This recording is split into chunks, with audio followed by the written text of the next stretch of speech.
ओम श्री गुरुभ्यो नमः। हरि श्री गणपते नमः। अविघ्नमस्तु श्री गुरुभ्यो नमः।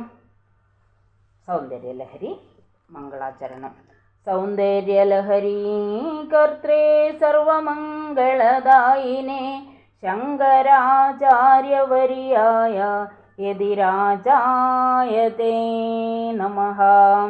ഭഗവതിയുടെ അനുഗ്രഹം നമുക്കെല്ലാവർക്കും ഉണ്ടാവണേ എന്ന് പ്രാർത്ഥിച്ചുകൊണ്ട് 86-ാമത്തെ ശ്ലോകം.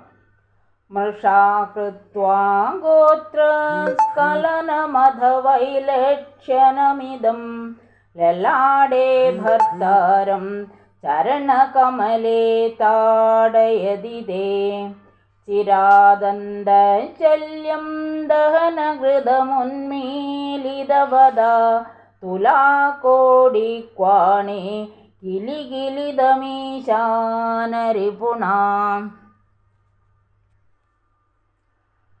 മൃഷ അറിയാതെ ഗോത്രസ്ഖലനം പേരു തെറ്റി വിളിക്കലിനെ കൃത്വ ചെയ്തിട്ട് അധ അനന്തരം വൈലക്ഷണമിതം ലജ്ജിച്ച് തലതാഴ്ത്തിയ ഭർത്താവിനെ തേ നിന്തിരുവടിയുടെ ചരണകമലെ പാദാരവിന്ദം ലലാടെ നെറ്റിത്തടത്തിൽ താടയതി സതി താടനം ചെയ്യും സമയത്തിങ്കൽ ചിരാത് വളരെ കാലമായിട്ട് ദഹനകൃതം പരമശിവ നേത്രാഗ്നിയിൽ ദഹിപ്പിക്കപ്പെടുക നിമിത്തമുണ്ടായ അന്തശല്യം ഉള്ളിലുണ്ടായ പകവീട്ടുവാനുള്ള ആഗ്രഹത്തെ ഉന്മൂലിതവത വേരോടെ നശിപ്പിക്കാൻ കഴിഞ്ഞ ഈശാനരിപുണ കാമദേവനാൽ തുലാകോടിക്വാണേഹി കാൽച്ചിലമ്പിൻ്റെ കിലുക്കങ്ങളാൽ കിലികിലിതം ജയസൂചകമായി കിലികില ശബ്ദം പുറപ്പെടുവിക്കപ്പെട്ടതായി എന്ന് പദച്ഛേദം ചെയ്യാം. മൃഷാ കൃത്വാ ഗോത്ര ഖലനം അധ വൈലക്ഷണം ഇതം ലലാടേ ഭർത്താരം ചരണകമലേ താടയതി തേ ചിരാത് അന്തശല്യം ദഹനകൃതം ഉന്മീലിതവദ തുലാകോടിക്വാണേഹി കിലികിലിതം ഈശാനരിപുണ. ഇവിടെ പറയുകയാണ്,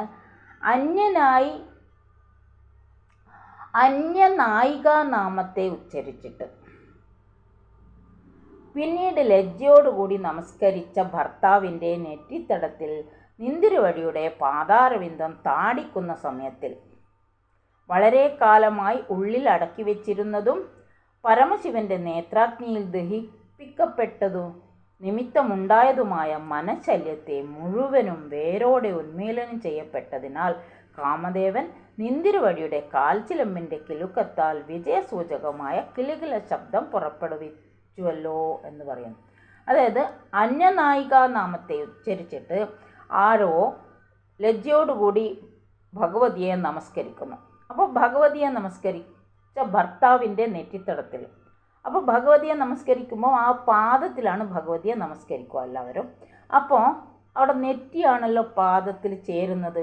അപ്പോൾ നെറ്റിത്തടത്തിൽ അമ്മയുടെ പാദാരവിന്ദം, അരവിന്ദമായ പാദം, അതായത് താമര പോലുള്ള പാദം താടിക്കുന്ന സമയത്ത്, താടിക്കുന്ന പറഞ്ഞാൽ തൊടുന്ന, താടിക്കുന്ന പറഞ്ഞാൽ അവിടെ അടിക്കുക എന്നുള്ള അർത്ഥത്തിലെല്ലാം ഒന്ന് തൊടുക.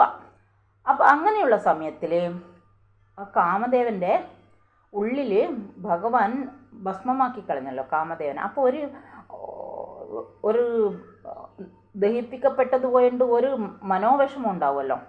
അത് ആ മനഃശല്യത്തെ മുഴുവനും വേരോട് ഉന്മൂലനം ചെയ്യപ്പെട്ടതിനാൽ ഭഗവതിൻ്റെ പാദസ്പർശം കൊണ്ട് കാമദേവൻ ഭഗവതിയുടെ പാദസ്പർശം കൊണ്ട് ആ മനസ്സിലുള്ള കന്മഷങ്ങളെല്ലാം നീങ്ങിപ്പോയി. ഭഗവാനോടുള്ള ദേഷ്യമൊക്കെ നീങ്ങിപ്പോയിട്ട് ആ കാൽച്ചിലമ്പിൻ്റെ കിലുകില ശബ്ദത്താൽ വിജയസൂചകമായ കിലകില ശബ്ദം പുറപ്പെടുവിച്ചുവല്ലോ അമ്മയുടെ പാദസരം കൊണ്ട് എന്ന്. അപ്പോൾ കാമദേവൻ്റെ മനസ്സിലുള്ള കന്മഷങ്ങളെല്ലാം ഒഴിഞ്ഞുപോയി അമ്മയുടെ പാദസ്പർശം ഏറ്റപ്പോൾ, അതായത് ലലാടെ നെറ്റിത്തടത്തിൽ അമ്മയുടെ പാദസ്പർശം ഏറ്റപ്പോൾ കാമദേവൻ്റെ ഉള്ളിലുള്ള മനോവൈകല്യങ്ങളെല്ലാം നീങ്ങിപ്പോയി എന്ന് പറയുന്നു. അതുപോലെ നമ്മൾ ആരും എന്തെങ്കിലും തെറ്റ് ചെയ്തിട്ടുണ്ടെങ്കിൽ തന്നെ ഭഗവതിയുടെ പാദസ്പർശം, ഭഗവതിയെ നമസ്കരിക്കുമ്പോൾ ആ പാദസ്പർശം ഏൽക്കുകയാണെങ്കിൽ നമ്മുടെയോ ഉള്ളിലുള്ള കന്മഷങ്ങളെല്ലാം ആ വേണ്ടാത്ത വിചാരങ്ങളൊക്കെ നീങ്ങിപ്പോയി പരിശുദ്ധരായി മാറും എന്നാണ് ഇവിടെ അർത്ഥം. കായേന വാചാ മനസേന്ദ്രിയർവാ ബുദ്ധ്യാത്മനാ വാം പ്രകൃതേ സ്വഭാവാത് കരോമി യദ്യ സകലം പരസ്മൈ നാരായണായേതി സമർപ്പയാമി ശ്രീ മഹാദേവ്യേതി സമർപ്പയാമി. സർവത്ര ദേവീ നാമസങ്കീർത്തനം. ശ്രീ മഹാദേവ്യേ നമ. എല്ലാവർക്കും ഭഗവതി മംഗളം തരട്ടെ എന്ന് പ്രാർത്ഥിച്ചുകൊണ്ട് ഹരി ഓം ശ്രീ ഗുരുഭ്യോ നമ. ഹരി ഓം.